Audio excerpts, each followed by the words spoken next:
Guys, and welcome back to my channel. Today I'm going to be showing you how I made this fairy garden in a shell. So I got these shells from my local hobby store. You can get them online, you can get them at your local craft shop, whatever you fancy. Hot glued them together and then did the old tin foil trick to make some rocks. So this trick is you just scrunch up some tin foil, mix up some plaster of Paris, pour it in there, and then once it hardens, it gives you this really natural rock texture on the front, so you can snap those bits up and then glue them in place like I'm doing now. So I decided I wanted to make a kind of waterfall within the shell, like keeping with the shell seaside theme.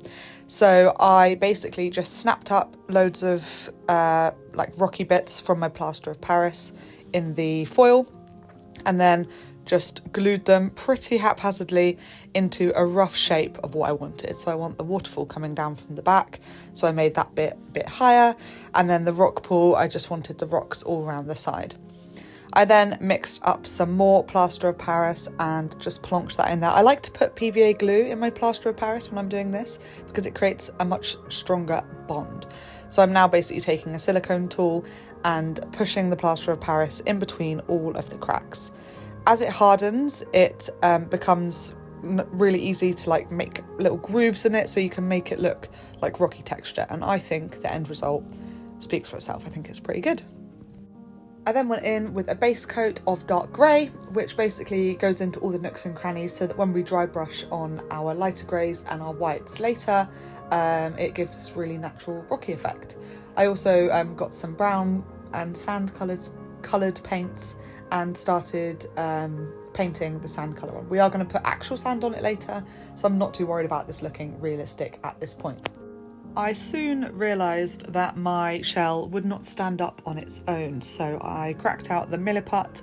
Milliput is basically a two-part epoxy clay that you smush together and it dries solid as a rock within hours. I much prefer this to air dry clay when working in small amounts, as it just gets the job done quicker and I find it a bit easier to work with as it is less smushy than air dry clay. I soon realised, however, that I didn't need 4 legs, I only actually needed 2, and that kept it up more than good enough. So the other 2 bits were sadly wasted, but what can you do? After smushing the Milliput into the shell and making sure it's all in there properly, it was time to move on to adding some details. So I put down a layer of matte Mod Podge at the shore of the beach, I suppose is what I'm making. And then I just poured some really fine sand that I got at the hobby store just over the top. I also poured some within the rock crevices to give it a bit more depth and dimension. I'm now using this water effects goop, as I like to call it. This stuff's amazing. It dries completely clear, and I'm just putting it on some baking paper so that when it dries I can peel it off, and this can be the base for my waterfall. I always like to make more than I need because you never know when a project like this will come up in the future and you'll need loads. So I basically just take it once it's dry, peel it off the baking paper and stick it down onto the waterfall, giving that general shape of the water flowing. You can now see it's starting to finally come together and looking a lot less crap. Now time to move on to the resin. Again, this is a 2-part epoxy resin.